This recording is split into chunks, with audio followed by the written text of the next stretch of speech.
Hello everybody and welcome back to the channel. Today we will be listening to the third part of What If Deku Became a Vigilante. If you enjoy, please consider liking, commenting, and subscribing down below, and don't forget to hit that bell icon so you get notified when videos go live. Now, without further ado, let's get into the video. Chapter 7, Ghosts. Izuku sat down in his office at home, having already shed his vigilante gear. He just got back home from the expose with Gentle and La Brava, and he wanted to pick through the files before the vigilante duo sent the evidence to the police. There's a reason he asked to investigate Oishi Naoko, a member of the Heroic School Regulations Board. One of their duties is overseeing the list of students who were blacklisted from Heroics courses. The problem was that he was blacklisted as Midoriya Izuku. He only had legal papers a couple days ago. For all intents and purposes, Midoriya Izuku died in a fire 8 years ago at the age of 6. He checked the blacklist. Akatani Mikumo was also blacklisted.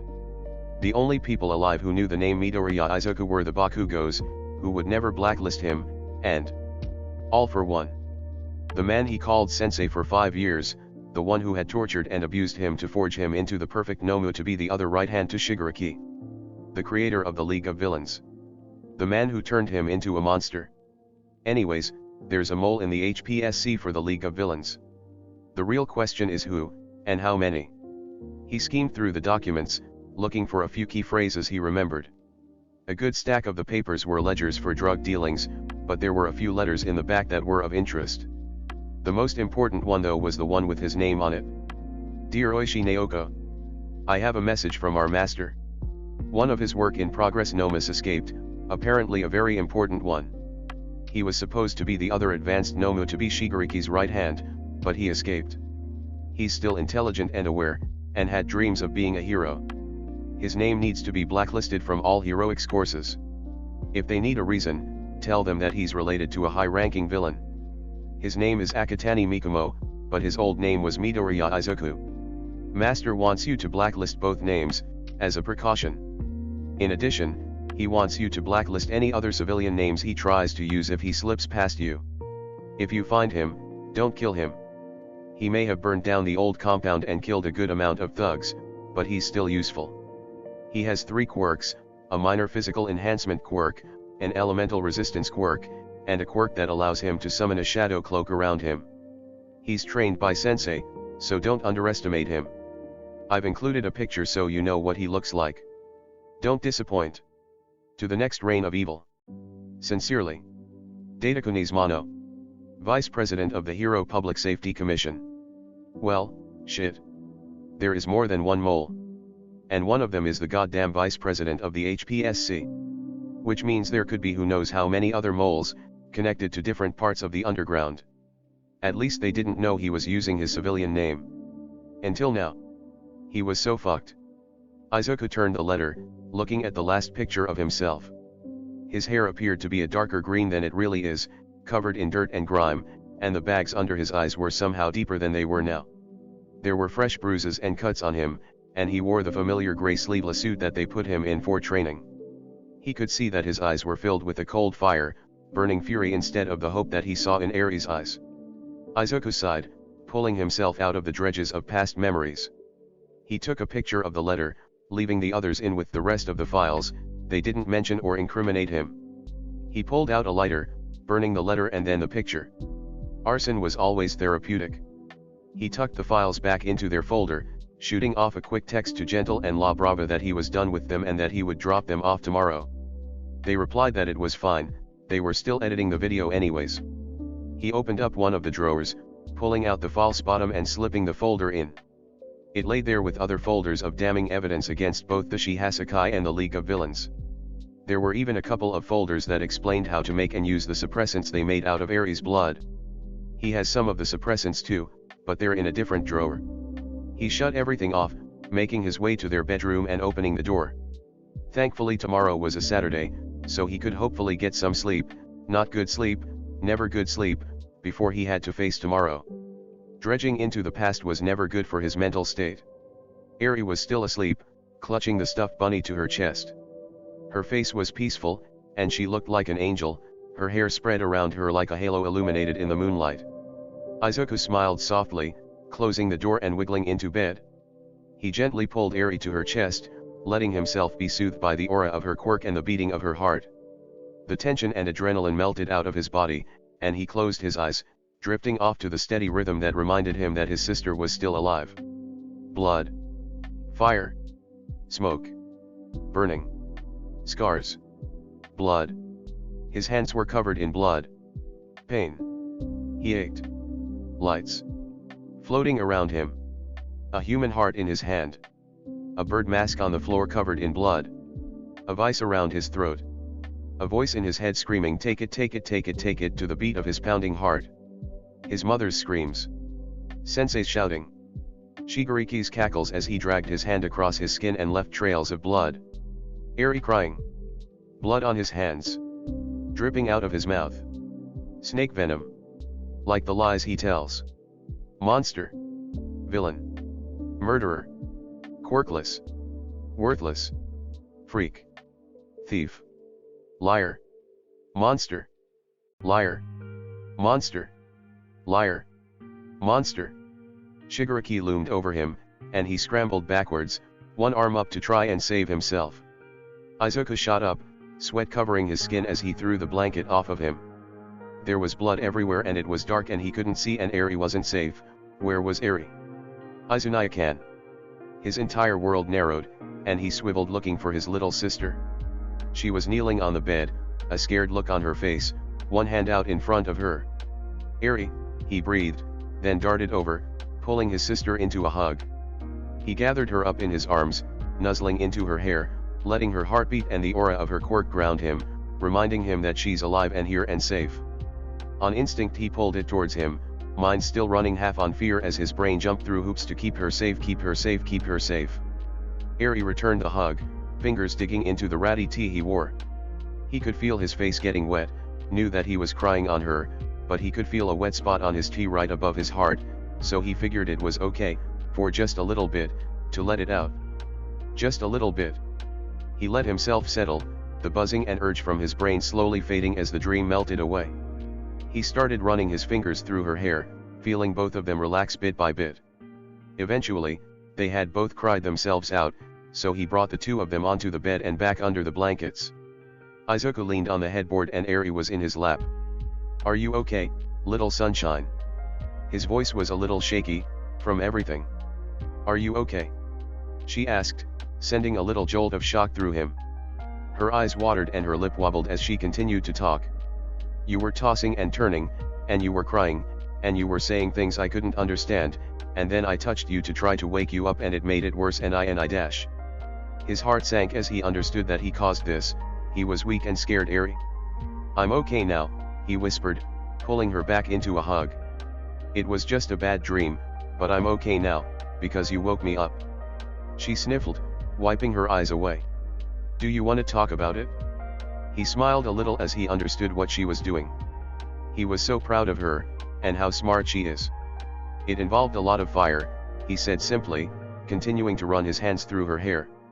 Her eyes widened a little. "Should we stop using the stove cause there's fire? Or stop lighting candles? I don't want to trigger you." Something warm and soft settled in his chest. "No, it's okay," he said honestly. "Little fires are okay. It's the really big fires that scare me." "Okay," she said quietly, playing with her fingers, a habit she picked up from him. He waited a few minutes, letting the moments pass in silent tranquility. A part of him urged to go pick up a vape to relax, but the more pressing, important part of him reminded him that he just scared his sister, and that he needed to stay with her. So he wiggled down into the bed again, tucking Eri into his chest with her bunny, and let himself drift off to sleep. All for one, quirk, advanced notes. There are certain quirks exempted from all for one sensing ability. The quirkless, of course, as well as the dual quirks all for one, all forms, even slightly mutated ones, and one for all. Thus, the people who cannot be sensed by all for one, the villain, are the current user of one for all might, quirkless people, and the current user. This is how I was able to pretend I was quirkless while I was still there. It's unknown if All Might will pop back up onto the radar of All for One, the villain, after he passes on One for All because of a latent quirk. Izuku was jogging to the beach, having just dropped Eri off at the Bakugos.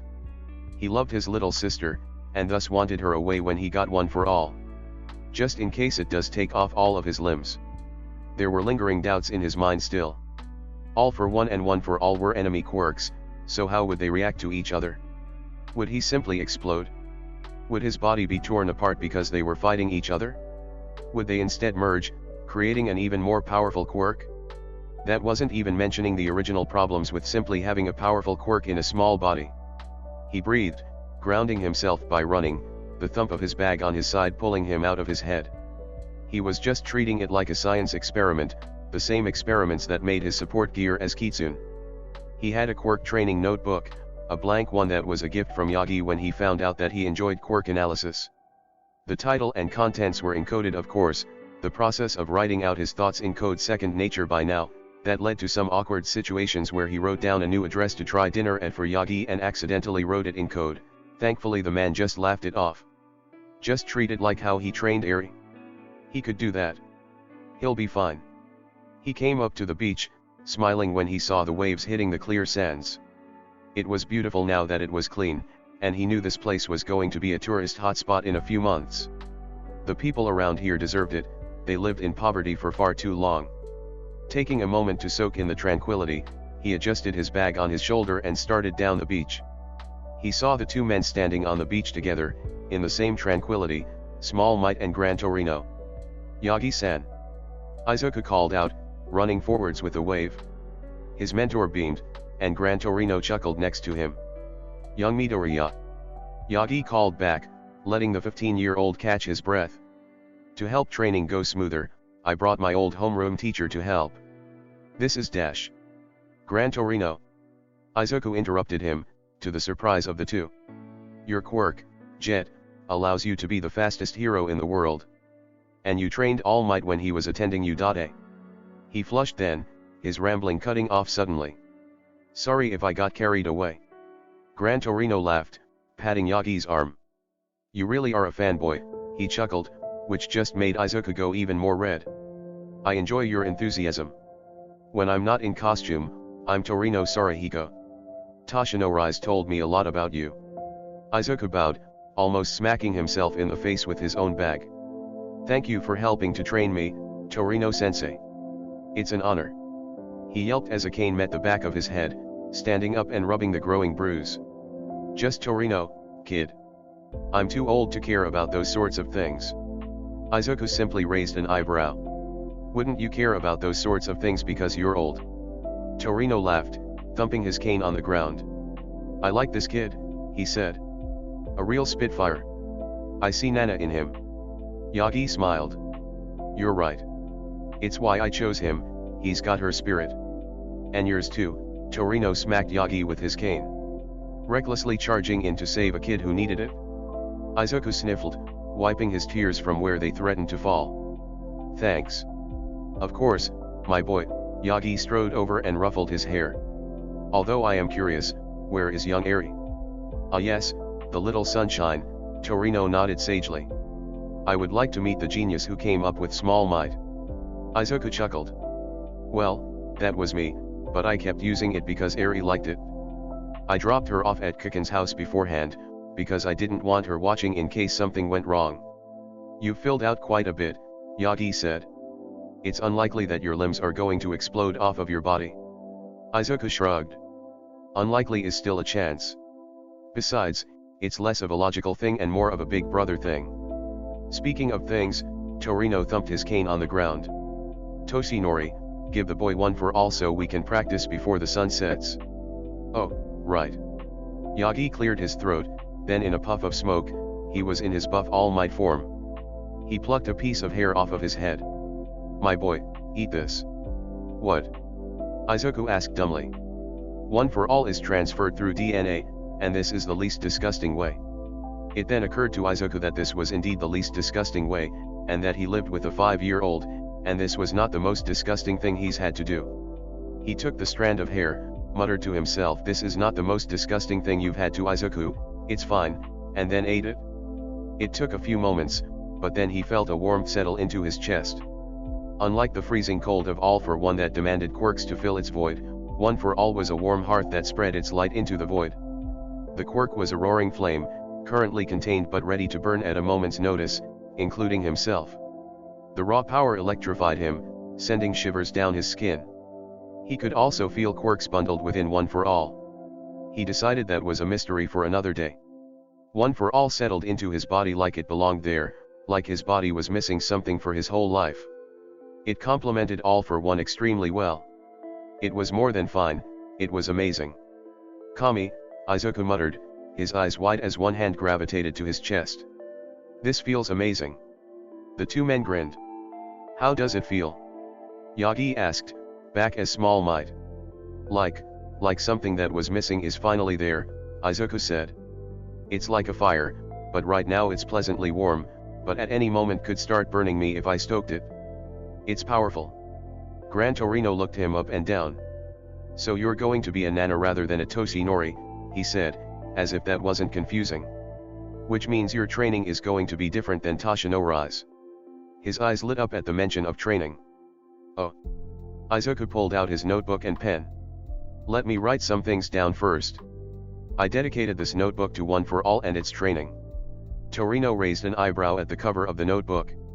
It was a limited edition All Might print, which clearly didn't escape his notice. Plus, the words One for All's training were scrambled in the familiar code. Izuku scribbled down how One for All felt, putting a note that his training was gonna be more like Nana Shimura's rather than All Might's. "You've gotta be careful with that notebook," Torino said gravely. He nodded in response. "I know. That's why the entire thing is in code." Torino held his hand out, and Izuku handed it over, letting the man flip through the few pages that had writing on it. His eyes widened, clearly impressed, and he looked up at Yagi. "This is impressive, kid." "It's second nature to him," Yagi said, making Izuku flush under the praise. "He's given me addresses for diners in code." "On accident." They both laughed, and Izuku just groaned, covering his face in his hands. "You're never gonna let me live that down," he whined, which made the two men cackle more. All right," Torino threw the notebook back, which Izuku caught easily. He nodded in approval, probably at his reflexes. "Now, let's see what you can do." Izuku stumbled home alone, groaning as he flopped onto the couch in the living room. Eri was staying at Kiken's house tonight for a sleepover. Izuku was sore, his entire body aching from the beatdown he got training One for All. Despite that, he felt giddy, the familiar satisfaction of working his body settling in his chest. Then he looked over, remembered what time it was, and groaned again, rolling over and stumbling to the bathroom. He didn't want to stink up the living room, and he was a sweaty mess. A headache was forming in his head, but he chalked it up to pushing himself harder than he usually did at the beach. He just groped in the medicine cabinet until he found some Tylenol to dry swallow, then quickly stripped and stepped into the shower. He sighed in relief when the hot water hit his skin, soothing his aching muscles. One for All still hummed in his blood, but it seemed like it was calmer now, settling more into his skin. It was funny, the first time he activated the quirk he had punched towards the ocean and then promptly broken his arm. Yagi freaked out when he called Recovery Girl, forcing Torino to take the phone from him and explain, who then came over and healed the arm. Thankfully he had a good night's sleep, and chugged 3 5-hour energies, and so he wasn't knocked out, but it still took an hour before they had to go back to training. It was interesting. After he broke his arm, the quirk calmed down, like he needed an initial release of energy before the quirk fully settled in his body. Yagi had shared a story similar, where after he got the quirk he went to give his mentor a high five and then broke his hand. Then Torino hit him with his cane. It was a good time, despite breaking an arm. Izuku scowled, clutching his head. He didn't think Torino hit him hard enough to give him a concussion, but his headache was only getting worse. He chuckled as he remembered earlier, but his lungs felt like they were on fire. He coughed, covering his mouth with his elbow as he spasmed, leaning against the wall. When he pulled his arm back, it was covered in blood. Fuck. Chapter 8, Answers. Izuku sat on the couch, drumming his fingers onto the soot-stained coffee table. He was at the Bakugo's, Eri excitedly bouncing around as Kiken went to pick up the mail. He was a bundle of nerves, anxiety nipping at his heels despite Yagi reassuring him over text that yes, he was still going to train him as his successor even if he didn't get into UA. A smack knocked him out of his thoughts. He glared at the angry Pomeranian, who was holding the rolled-up newspaper he just smacked him with. "You're gonna screw up the coffee table," he growled, dropping 2 letters onto the table. Eri gasped, running over and jumping onto the couch. "Careful," Izuku warned half-heartedly, his heart still racing as his eyes bore holes into the letter with his name. He could still remember the entrance exam like it was yesterday and not a week ago. "Kikin." Izuku waved, jumping up and down. He was standing outside the gate, waiting for his best friend. He had finished the Gen Ed exam a while ago, spent his free time hacking UA. It was easier than he thought, and then started exploring the vents of UA. It's how he found the footage of Kikin's exam and watched it. Anyways, Izuku was jumping up and down, waving his arms up and down. He saw the spiky blonde hair, being followed by the brunette who helped him earlier and a tall boy wearing glasses who looked like a brother of Ingenium. "Green Kun." The brunette waved back, bounding over to him. Izuku beamed, running over to the group. "Hi Kikin." "Hi Kikin's new friends. Don't call these shitty extras my friends." Kachin growled, making Ingenium boy and Gravity girl raise an eyebrow. Izuku rolled his eyes, lightly smacking the angry Pomeranian. "You guys were so cool." He saw Kachin roll his eyes in his peripheral vision, but his brain was already on a roll. "Kikin, you took out so many robots. You probably should have been more careful with the rubble, it almost hit some other students, but it also took out other robots." "Gravity girl, you were so cool, just lifting the robots into the air and crashing them into each other, which is so smart. Can you lift yourself, or is it only your environment that you can raise?" "And Ingenium boy. You're Ingenium's brother, right? The way your fighting style focuses on your legs, that's smart, and your mobility is incredible. And Kikin, the way you destroyed that 0-pointer was amazing dash." Kikin smacked the back of his head. "Breathe, shitty nerd," he snarled, even though there was a faint flush to his face. "How did you know all that, huh?" "Oh, after my Gen Ed exams, I decided to hack into UA cause I was bored," Izuku shrugged, bouncing on the balls of his feet. "Then I finished and got bored, so I started exploring the vents and found the proctoring room for the heroics exams." "You shouldn't be hacking. It's illegal and immoral." Ingenium boy was chopping his arms in the air like a robot. "Have you no respect for the law?" Izuku shrugged. "It's not like I was doing anything, I was just seeing if I could. Besides, I'll send Principal Nedzu a report of how I got in so he can patch it up." "Zuku, you fucking gremlin," Kikin muttered. "How many times have I gotta make sure you don't get into shit?" "Oh, you're Zuku?" the brunette asked. "That's so cute. Oh, I forgot to introduce myself." Izuku grinned, bowing to the two. "I'm Midoriya Izuku, and this is Bakugo Katsuki. I'm the only one allowed to call him Kikin." "Midoriya, Bakugo, it is a pleasure to make your acquaintance, especially since Bakugo said such high praises earlier," Ingenium boy said. Izuku flushed, sheepishly rubbing the back of his head. Kikin scoffed, smacking him again. "Damn right I did. You're the only one who can match up to me. Every time we spar I kick your ass." "Shut up you damn nerd."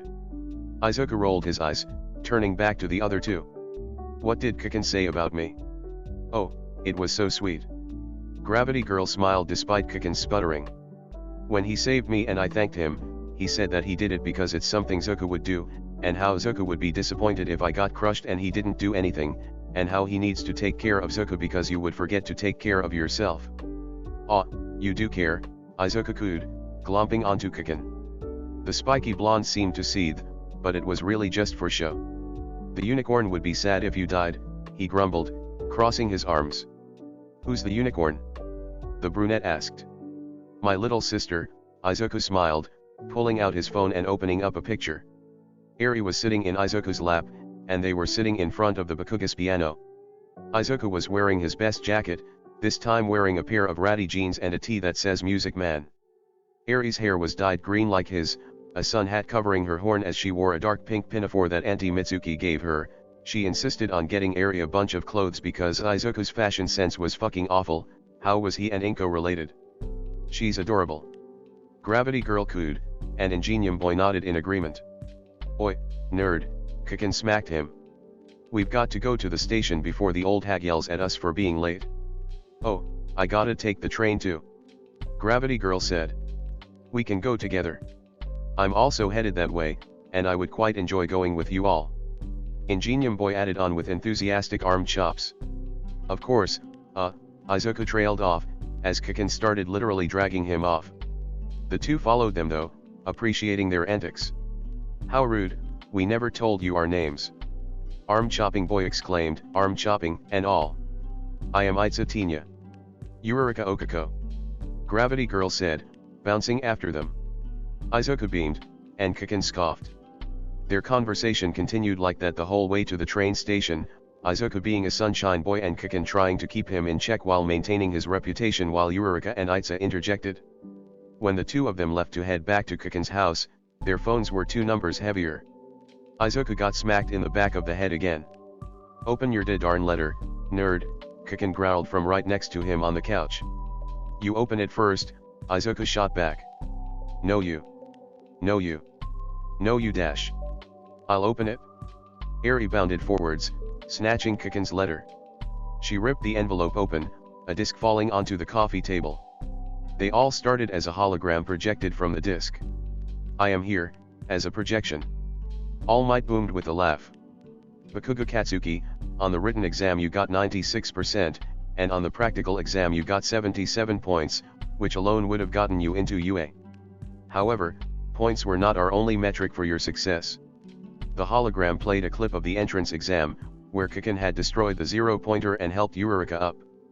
We also had rescue points. For your incredible actions of bravery, you got 60 points, making the total 137 points. You got the top score in U.A's entrance exam, and you have placed in Class 1A in the Hero course. Welcome to your Hero Academia. Plus Ultra. The hologram cut up, and Kaken started shouting in success, thankfully free of curse words. Eri cheered along with him, and Izuku grinned, happy to bask in his friend's happiness. Open yours, open yours, open yours, Kaken grinned, poking him in the side relentlessly. Ow, ow, ow, okay, okay. Izuku laughed, his nerves temporarily forgotten as he opened the letter. Like Kaken's, another disc fell out, and Izuku frowned. I thought the Gen Ed students got regular letters. The hologram turned on, revealing Nedzu on screen. Am I a bear? A dog? A mouse? More importantly, I'm the principal of UA. Hi, here to deliver a very special message to you, Midoriya Izuku. You placed a perfect score on our exam for the Gen Ed course, which guarantees you a spot in Class 1C of General Education, but you have caught my attention. The hologram played a few clips of Izuku on his laptop, boredly typing away, and then of him exploring the vents. You are a very remarkable student, a standout among every applicant, Nedzu continued. Even the top placement of the Hero course, Bakugo Katsuki, praises you highly dash. Cause you fucking deserve it, Kaken interrupted, and Izuku smacked him. And I feel it would be a waste for you to remain in Gen Ed. So, I would like to extend the offer for you to become my personal student. Izuku's jaw dropped to the floor. All you have to do to let me know you accept is to come to my office during dual periods 5 and 6, and we will start on your lessons. This is your Hero Academia. Plus Ultra. His eyes started to water, and he could already feel tears of joy slipping down his face. 2 sets of arms wrapped around him, and he hugged them back as he laughed. They made it, they really made it. He was going to UA. Young Midoriya Small Might. I made it in. And I'm Nedzu's personal student. Young Midoriya. Promise me something. Please don't take over the world. Kitsune swung into the warehouse, just there for a quick pit stop before he went out on patrol. He groaned internally when he saw Himi-chan there instead of Dabi, but he plastered a smile on his face and did a flip, bowing at his applauding audience of 1. Did you get it for me, Himi-chan? Kitsune asked sweetly, strolling over to the girl. She was lounging in a beanbag, sipping on a bag of blood. I did, Foxy, she giggled, slurping up another mouthful. Seriously, you've upped your blood game in the last month. What's your secret? He winked, catching the pill bottle she threw at him and tucking it into one of the pouches on his utility belt. A magician never reveals his secrets, he quipped, pulling out a vape and falling onto a bag. Himi-chan didn't say anything, She's used to his pre-patrol routine, which was to vape enough to draw out the anxiety. He doesn't need it anymore, but it's familiar, routine. She frowned though, crumpling up the plastic and chucking it behind her. Foxy, she whined, an edge of seriousness to her voice. Why do you need these pills anyways? Tell me the street name of the drug, you know I don't know those fancy scientific names. Kitsune sighed, leaning back and closing his eyes. It's medication, he said. Foxy, that has Dr. Needle's name on it, she warned. You know Dr. Needle laces his drugs with totally uncute shit. It's not a normal medication, he responded. Something he made specifically for me. And he knows enough not to fuck me over. Is this related to your weirdness over Akatani Mikumo and the Shihasakai? Kitsune opened one eye and just looked at her. You have a fair point, Himi-chan relented, focusing her gaze on him. Foxy, we're all worried about you. He sighed, giving her a lazy grin as he dropped the vape. He stood up and walked over, putting his hands on her shoulders, lazy grin turning Cheshire. Himi-chan, I will be alright. I've been playing this game for a very long time, and I'm a damn good player. I'm a cunning, tricky fox, and no one will be able to pull one past me. She grinned in return, putting her hands on his. You're right, Foxy. Although if you ever need help killing or hiding a body, I'm here. And the others, although I don't think they'll help as much as I can. Kitsune laughed, standing up fully and cracking his back. I'll let you know if I need your help, he promised, slipping the mask back on. I've got patrol to get to. I'm still waiting on my target from Dabi, Himi-chan sighed dramatically, draping one arm over her face. Go, enjoy your freedom. If you insist, my lady, he bowed, earning a giggle from the other girl, then snapped his wrist. He was pulled out of the warehouse and into the night, melding into the shadows. Kitsune had a secret agenda, other than eradicating the Shihasakai. Annoying Eraserhead was an agenda but not a secret one. No, his secondary goal in life, his first is protecting Eri, is to get a piggyback ride from every single pro hero in Japan.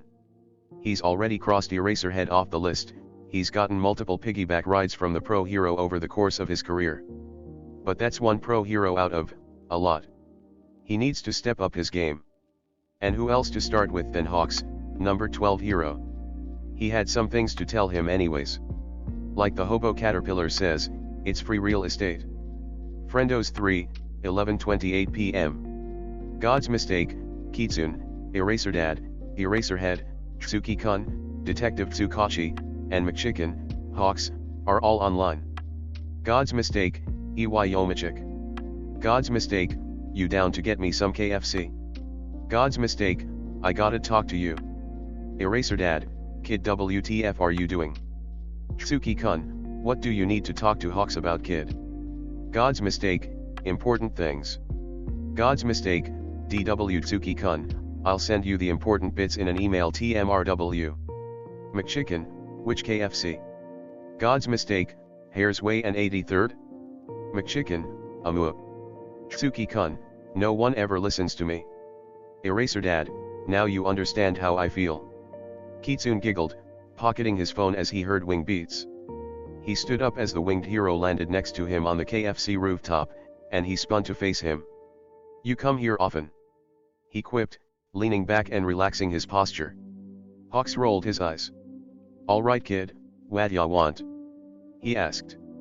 As much as I like Hanjin with ya, the commission's been up my ass lately. Kitsune tensed, and so did the hero, noticing the change in atmosphere. Straight to business then, huh? I can respect that, the Vigilante quipped, his voice unbothered despite his body language poised. Let's cut to the chase. I have info, you have money. Hawks raised an eyebrow. What do you want? Buy me chicken. Kitsune tossed a piece of paper at the hero. And also get me the stuff to the PO box at the bottom of the page. He squinted at the list, brows furrowed in confusion. Why do you need 10 sun hats and 50 bottles of green hair dye? Don't ask questions, Birdman, Kitsune responded, taking a seat on the concrete roof against one of the vents. Get me my chicken. There's another part to this deal later, but I'll cash it in after food. Hawks rolled his eyes, but spread his wings, jumping off the roof. He closed his eyes and leaned back, keeping an ear around him and knowing that sure Yoni would send him a soft alert if something happened. Eventually he heard wing beats again and scooted over, letting the hero sit back to back with him. He was past his chicken bucket, lifting up his mask and starting to eat. They sat like that for a while, a ritual that was surprisingly familiar despite the fact that he usually only performed it with Eraserhead. It was nice.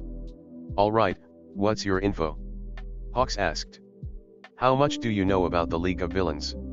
The hero hummed, his wings twitching a little. "We know that it's a very old but very small group, but very inactive. It's been starting to stir recently though, as if preparing for something, and gathering forces together, but we're not sure for what." "It's not small," Kitsune said. He heard a sharp breath behind him. "The network is actually quite large, only a few members identify themselves as a part of the League of Villains." "How familiar are you with All for One, the boogeyman of the underground?" Hawks asked. "I'm not sure how a quirk-stealing fairy tale is related to this." "He's no fairy tale," Kitsune said glumly. "He's the real deal, and he's the real mastermind pulling most of the strings of the underground. Including moles in the HPSC." Hawks was deathly silent. "Evidence," he said suddenly. "I need evidence." Kitsune slid him a thumb drive. "Everything's on there," he said, silently leaving out everything you need to know. "Look, the vice president is in on this. Be careful." "I will, fledgling." Gloved hands took the drive. "What's your part in all this?" Kitsune stood up, sliding the mask back down over his face. "That's not a part of the deal, Hawks," he said, a clear dismissal.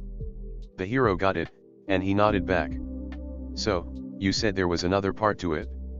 he asked, raising an eyebrow. Kitsune grinned, delighting in the way that the pro-hero shivered. "Give me a piggyback ride." God's mistake at Daria Kitsune. Went flying with officially Hawks. Image ID, Kitsune, his mask lights on, taking a selfie while riding on Hawk's back. They're flying above Musudafu, and the pro-hero is making a peace hand symbol while Kitsune's other arm is wrapped around his neck. Chapter 9, Izuku's first day. "Alright, Eri, do you have your bag?" Izuku asked, for the third time that morning. He was struggling to tie his tie, while shoving a protein bar into his face. Eri was sitting at the table, eating some apple slices with peanut butter for breakfast. She was wearing a white button shirt, dark pink pinafore, dark gray leggings and Uggs, all gifts from Auntie Mitsuki. She had a dark red backpack on, one of Izuku's old ones that he managed to salvage from being on the run, and a sun hat with apple blossoms tucked into the ribbon to cover her horn. "Izunaya-kan, that's the third time you've asked," she muttered in response, taking another bite of an apple slice. He gasped dramatically, clutching his chest as he gave up on his tie. "Eri, you wound me."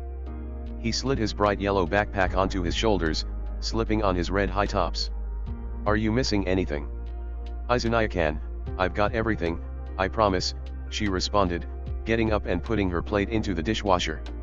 "Alright, I'm going to double check that I've got everything, and then we'll go meet Kaken at the station, alright?" Eri nodded, so he slipped back into his office. His bag had all the textbooks and materials he needed for school. He was so glad that All Might was covering costs because he didn't want to have to go on extra patrols, his personal laptop, both of his phones, and a couple of tranq darts. He slipped a ceramic knife into the holster on his right arm, a carbon nanofiber knife into the one on his leg, and a small fiberglass knife into his hair. He came back out, smiling at Eri. "Ready to go, sunshine?" She nodded, taking his hand. He gave it a little squeeze, warmth filling him as she squeezed back, making sure to lock up the apartment behind them and starting off. They got some looks, especially with the part of the neighborhood they're in. But even in a UA student uniform, Izuku must look mean enough to scare off some of the bolder crooks. Eventually they moved into a better part of town, and he relaxed off of the dirty looks, letting a little of the excitement he feels bubble up to the surface. Kaken was waiting for them at the station, as well as Eureka. Izuku brightened up, letting a grin out as he made his way over to them, Eri in tow.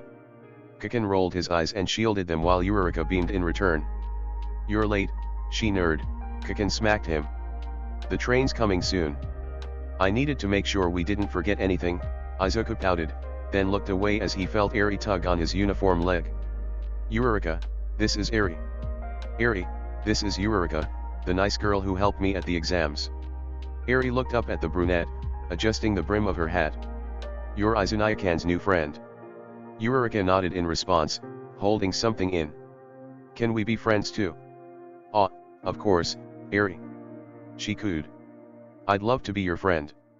The girl looked up at Kiken and Izuku, but visibly relaxed her grip on Izuku's pants. Kiken caught her gaze and softened a little bit, before scoffing and looking away. She's nice, unicorn. And if she ends up not being nice, I'll MMPH-. Izuku had covered Kiken's mouth with his hand, then narrowed his eyes as he felt the other boy lick him. That won't work on me, Kiken. Eri giggled, and Izuku let go, wringing his hand. You're nice, Kiken. You just pretend to be mean. Kiken stewed as the other two teens laughed. Called out by an 8-year-old. Eureka giggled, making Izuku laugh even harder. Kiken smacked the back of his head, and Izuku smacked back.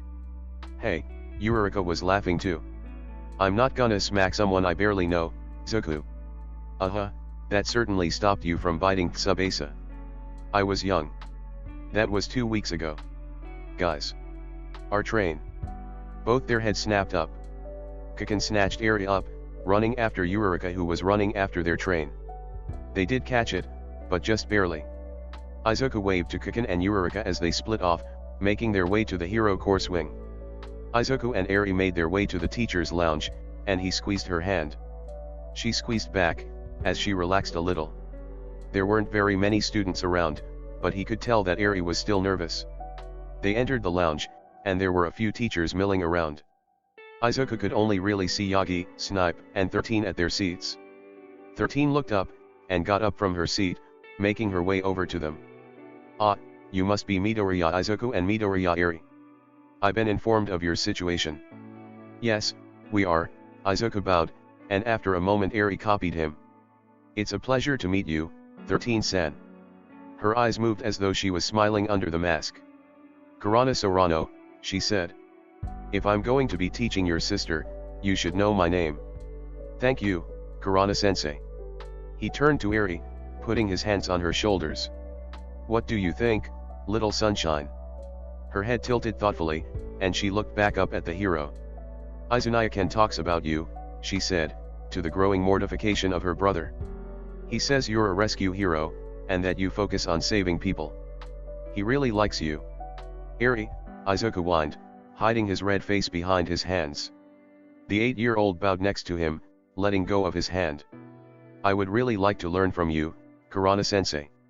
Izuku smiled fondly, putting his hands back on Eri's shoulders. All right, have fun. If you need anything, you know what to do, right? She nodded, hiking up her backpack. Press the panic button, find you or a pro hero, and scream and throw things. He smiled. Good girl. He stood back up, putting his hand on Eri's shoulder. I'll see you later, all right. Eri smiled, a little nervous but still excited. Bye Izunaya-kan. Izuku waved back. Bye sunshine. Izuku tightened his grip on his backpack straps, mentally reviewing the map of his mind and making his way to Class 1C. Finding it was still mostly empty except for a couple of other quiet kids, he made his way to the back of the room, stealing a seat next to the window. He pulled out one of his notebooks and started to doodle in the margins, slumping down in his seat and looking out the window. Of course, he was feigning his inattentiveness, one ear on the class of students trickling in, and his quirk giving him some impression of who the students were. He nodded at the kid who sat down in front of him before going back to his charade. Fluffy purple hair that defies gravity and deep eye bags, likely caused by insomnia. He has some sort of mental quirk that deals with the mind, the dark purple light low and swirling, underdeveloped. Just as quiet as he was, taking out his phone and putting in his earbuds but not playing any music. Pretending to not be paying attention while still being aware of his surroundings. Izuku turned back to the window. Whatever the kid's problems weren't his problem. He had to get through to the sports festival without airing any of his personal problems. Easy. Definitely easy and not at all going to kill him. The door opened, and a loud yeah echoed through the classroom. Izuku perked up at Present Mic's entrance. Present Mike was their homeroom teacher. This year was gonna be awesome. It was all standard first day of school stuff. Orientation was boring, and Izuku zoned out the whole time, standing next to the purple-haired kid, whose name was Shinsu Hitachi. He memorized the names of all his classmates from habit. He noticed that Class 1A wasn't at orientation, and wondered what they were doing. He could intermittently hear explosions and the occasional die in the distance, and resisted the urge to smile. Some things never changed. The rest of his day was spent getting his syllabi from various pro-heroes, holding in the urge to fanboy at every costume he saw. He chatted with Shinsu a little bit. Their sense of humor was similar, their eye bags matched, and they were both fans of Eraserhead. It was perfect. They didn't exchange phone numbers or anything, and they weren't necessarily friends, but they were okay with each other. Izuku waved goodbye to Shinsu as he made his way to the teacher's lounge, stopping by the hero wing. He saw Kiken leaning on the door, presumably waiting for him. But what stopped him was the people surrounding him. Yurika and Itza were talking to each other, but a group of kids were absolutely pestering Kiken, trying to include him in their conversations. "Shut it, shitty hair. I'm not going to tell you who I'm waiting for." "Kiken. I didn't know you made friends already." Izuku interjected, beaming as he readjusted his backpack straps and pushed his way through the crowd. "What did you just say, huh? These shitty extras aren't my friends." Kiken shouted, but Izuku knew his friend well enough to know when it's an actual shout and when it's just Kiken being Kiken. He took it in stride, beaming at the others. "Hi Mito." Yurika waved, joining the conversation alongside Itza. "What's that all about?" Kiken snapped. "Well, if we can't call him Zuku, we'll find another nickname for him," the brunette said, rolling her eyes, then turned to Izuku. "How was your first day?" Ignoring Kiken's sputtering, he shrugged. "Boring, to be honest. I zoned out all through orientation, but we have present Mike as our homeroom teacher." "Wait, you're Zuku?" the one with spiky red hair asked. At Izuku's nod, the boy beamed, sharp teeth making him look like a shark. "You're the one that inspires Bakugo? That's so manly." Izuku flushed, running his hand through his hair nervously. The pink-skinned girl grinned. "He's turning into a strawberry?" Yurika gasped. "He is." Itza started arm-chopping, about how making those sorts of comments about classmates is rude. Izuku wasn't really paying attention, trying to push down the blush on his cheeks. Despite that, a warm feeling buzzed in his chest, a feeling of acceptance settling next to his heart. "Shut it, Four Eyes," Kiken growled. "We need to get going." The blonde with a black streak in his hair piped up. "Where do you guys need to go?" "Oh, I have to go down to the teacher's lounge to go pick up Eri," Izuku smiled. "We'll walk with you," Yurika exclaimed, and Itza nodded. The other three agreed too. Kiken growled angrily, like usual, but Izuku said they could come along. "So, what was your first day like?" Izuku asked. "I didn't see you guys at orientation." "Yeah, it was crazy," the spiky redhead took up storytelling. "Instead of going to orientation, we did a quirk assessment test. Our teacher said that UA has a lot more freedom, so Izawa-sensei had us do like a physical fitness test but with our quirks." "Oh." Izuku perked up. "All the teachers are pro-heroes, right? Who's your homeroom teacher?" Everyone looked at each other, except for Kiken. "We didn't recognize him," Itza said. "He must be an underground hero. Give me a description, I know most heroes."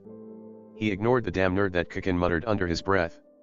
Black baggy jumpsuit, hideous yellow goggles, and light gray scarf, the pink-skinned girl started rattling off. Long black hair, like it hadn't been washed in a while, and eye bags almost as deep as yours. Izuku gasped, starting to bounce up and down on his feet, literally vibrating in place. "Kiken. You never told me that Eraserhead was your homeroom teacher. I'm so jealous." "Excuse me, who?" the blonde-haired student asked, and was promptly smacked in the head by the pink-skinned girl.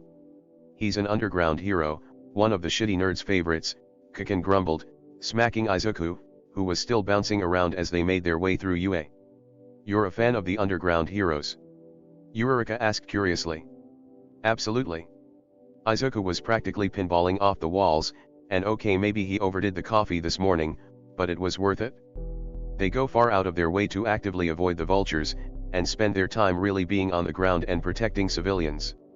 "It's not that I don't respect the daylight heroes," They're important as a deterrent for villains and reassurance for the public, but the underground heroes get into the nitty-gritty. Besides, they get to jump around rooftops during the night like Batman. Everyone else looked confused, except for Kikin, who was already used to his pre-quirk era references by now. Instead, the spiky blonde smacked him. Adrenaline junkie. Izuku smacked back. Asshole. I'm sorry, but did you call the media vultures? Itza asked, arm chopping as usual. It's disrespectful. So are they, he shrugged in response. I understand their importance, but they will cross so many boundaries in the name of a scoop that it's just plain embarrassing. You just hate attention, Kikin snarked. You'd die if anyone asked for a picture. Oh, and you just love the spotlight, Izuku snarked back, well versed in their language. Of course, the spotlight's a part of number one.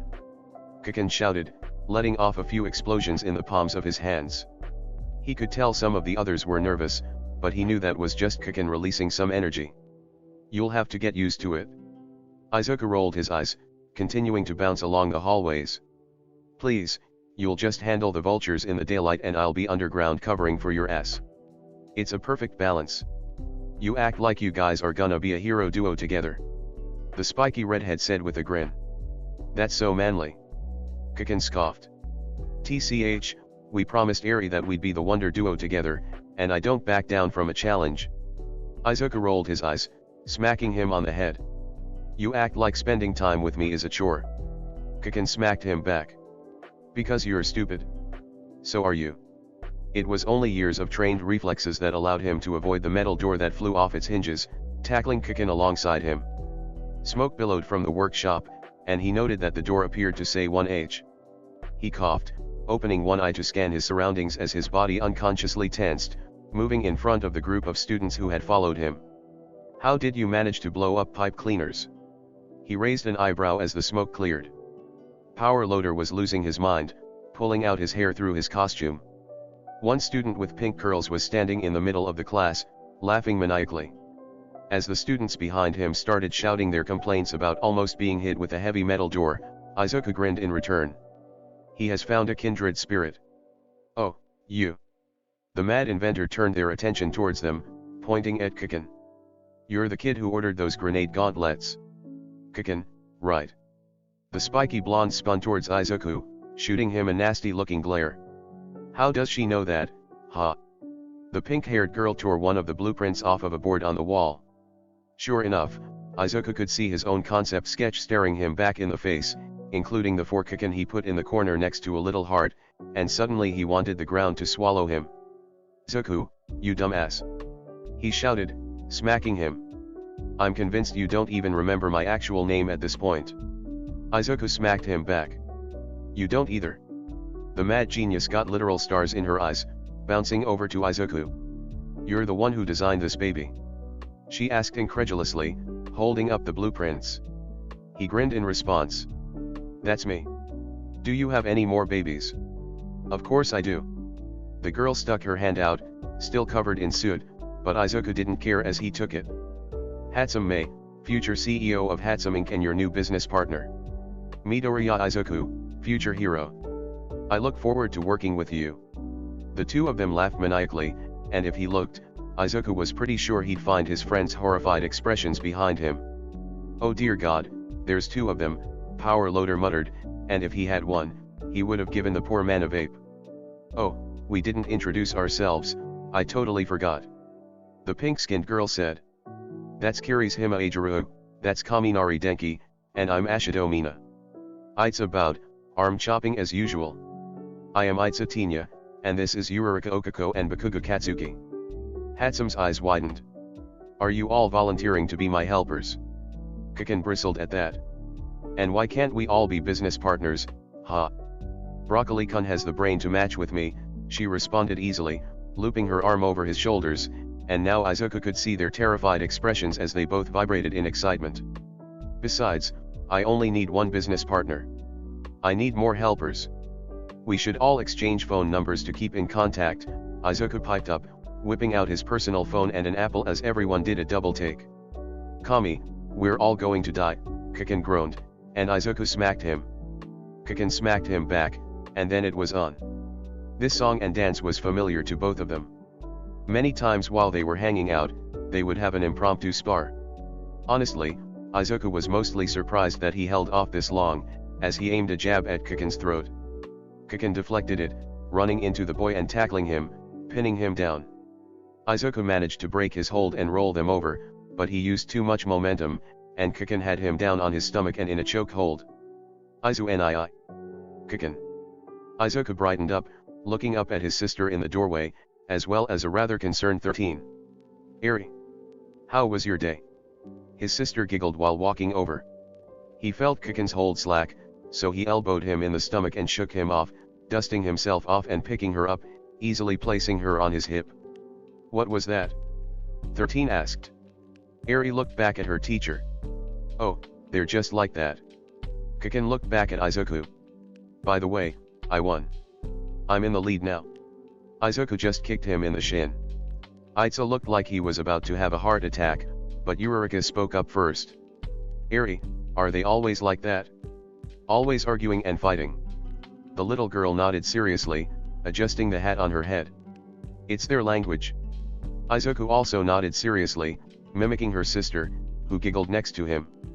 Trust me, I am well versed in the language of Bakugan. What did you say, you nerd? I said what I said. Kiken stewed, and Hatsum bounced over. Her pupils widened as if she was studying them. Who is this, Broccoli-kun? Eri shied away from her, probably because she was so close, and she tried to hide herself in his shoulder. Izuku softened, knowing that this was probably a lot for the young girl, even with previous exposure to Kiken. He started running his fingers through her hair, hoping to soothe her nerves. Eri, she's okay, I promise, he said softly, ignoring Eureka and Ashido cooing over him in the background. She's just loud and makes a lot of explosions. The little girl looked up, still clutching onto his uniform blazer, and gazing at the mad scientist with both suspicion and curiosity. Oh, so like Kiken. Izuku and the others started laughing as the blonde in question sputtered, and even Eri giggled along with him. Yeah, like Kiken, Izuku responded easily. The blonde in question looked up at the clock, then almost swore, cutting himself off at the last moment before running up and grabbing Izuku's arm. We gotta go before the old hag yells at us for being late. He rolled his eyes but let himself be dragged along, much to Eri's amusement. Auntie Mitsuki will only yell at you. She loves me.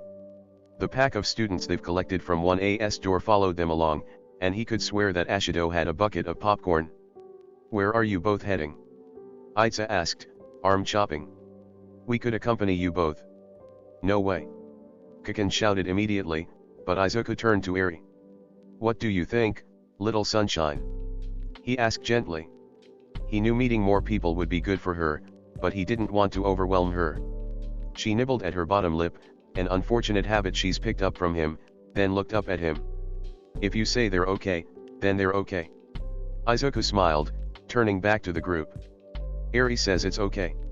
Some of the others hooped and cheered. Itza's arm chopping had begun again. We're going down to the train station, Eureka said, tightening her hold on her backpack straps as she power walked through the school, catching up to the pair of best friends easily.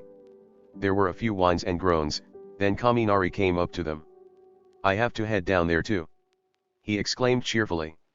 I'll come with you. I'll make a group chat for everyone. Ashido shouted, waving at them as she and Kirihime split off from the group. They waved back, and there was a skip in everyone's step as they walked towards the station. So, you wanna be a hero too? Kaminari asked. The other two also turned to him.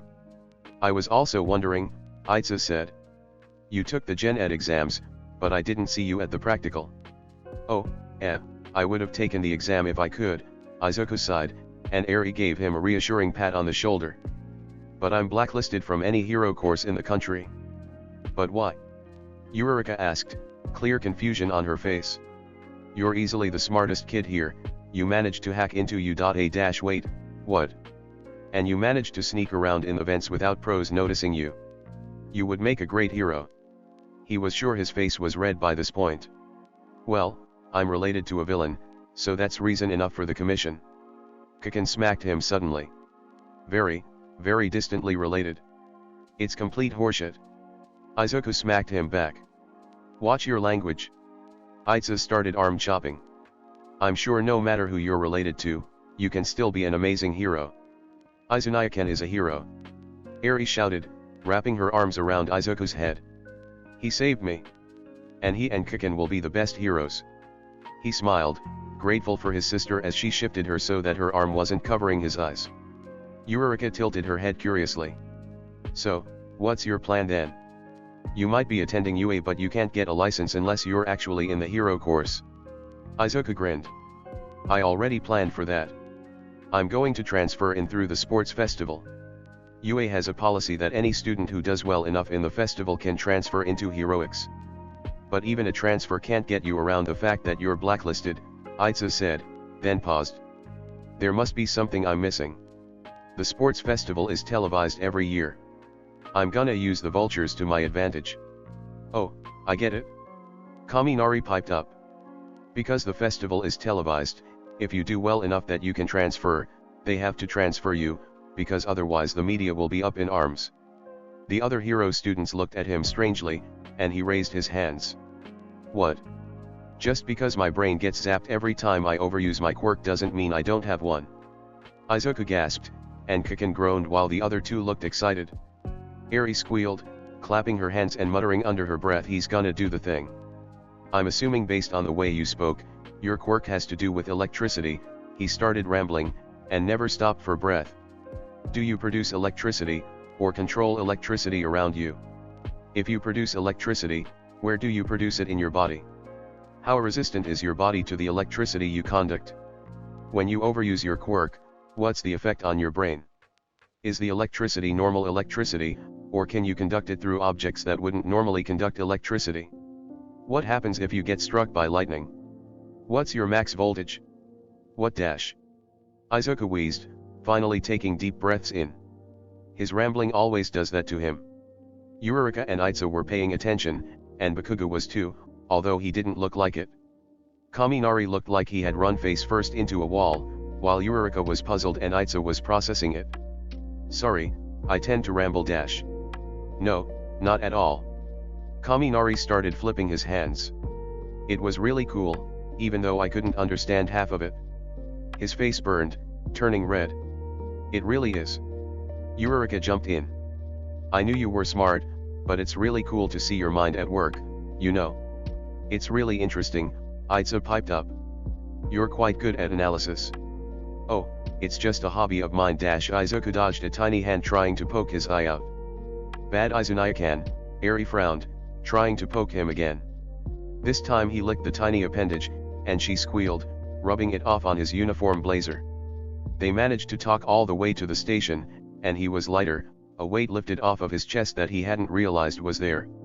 Sure, he talked to Kiken and Yagi-san, and Eraserhead while on patrol, but he hadn't realized how lonely he was. He'd poured all his energy into his responsibilities and ignored making friends.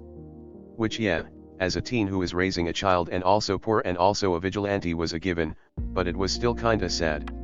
They managed to get back to the Bakugos fairly quickly, Kiken literally dragging him and Eri once they got off the train.